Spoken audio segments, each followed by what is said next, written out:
Welcome to day 63 of the 75 Hard Challenge YouTube edition.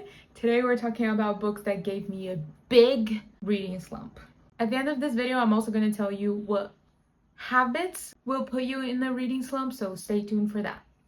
Let's begin with the books. I love this book, but Fourth Wing put me in such a bad slump. No lie, I think I didn't read for 2 months after reading that. At the time, I loved it so much that I was like, nothing will ever compare. So what's the point?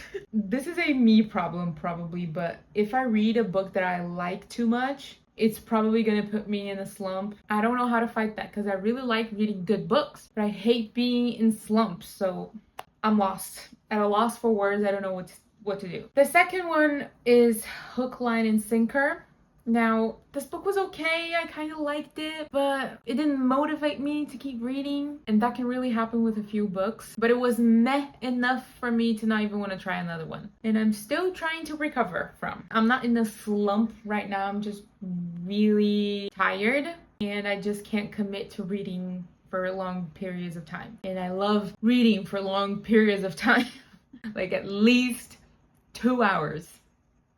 The next one is A Court of Silver Flames. And listen, I also love this book. I have the physical copy with me. It put me in such a bad slump because I knew the Akratar series had no other book after that. And I really wanted to know what happened after and how Nesta was doing after that book, and it just didn't tell me. There's no book 6 for Akratar in sight, so still here. I'm still at the restaurant, whatever that means. I remember that book emotionally wrecked me because it was the book that Nesta fully explained why she's such a bitch. And it honestly, it hurt. And I have tons of tabs in that book for the moments that I cried or sobbed even. And after that, I was just feeling empty inside. That's why it gave me such a big slump. And last book, but not least, definitely least, actually, it was the November 9 by Colleen Hoover. That is to this day the worst book I've ever read in my entire life. I could go on and on why it's bad, and you might love it, but I promise you, you're not gonna change my mind. I have that set in stone. I'm not changing my mind. I hate that book with a burning passion, and it just put me in a slump so badly at the time because I was expecting more from Colleen Hoover. That's my fault. I shouldn't. That book was an eye-opener for Colleen Hoover because I was like, what is even happening?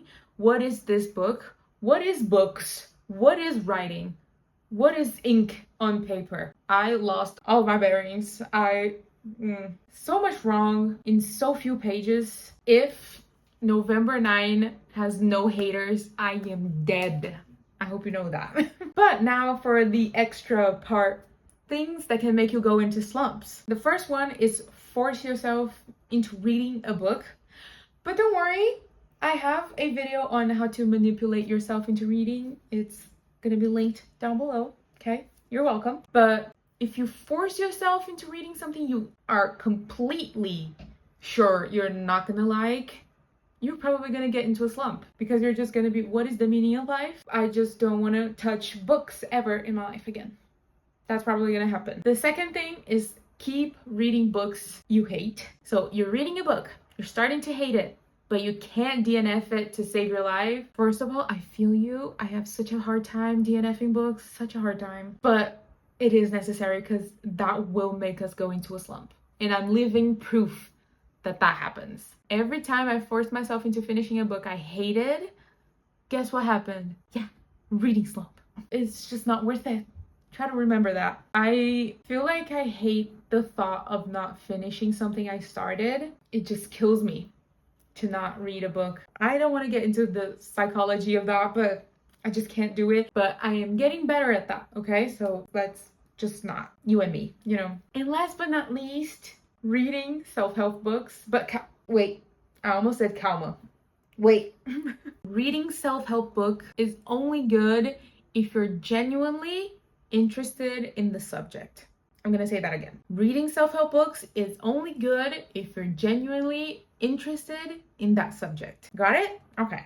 Let's just say an example. I have on my TBR The Psychology of Money. I want to get smarter with my money, so I was like, yeah, let's read about that. Or I also started reading once Rich Dad, Poor Dad, because I also wanted to learn how to deal with finances and my money and stuff like that. Guess what happened? I didn't finish the book because I hated it. I need a different approach to my financial life because reading those books was not it. Because I'm not interested in that. Of course, I wanted to make more money and to be smarter with my money, but that is just something I hate talking about and I hate thinking about it. So I hate it.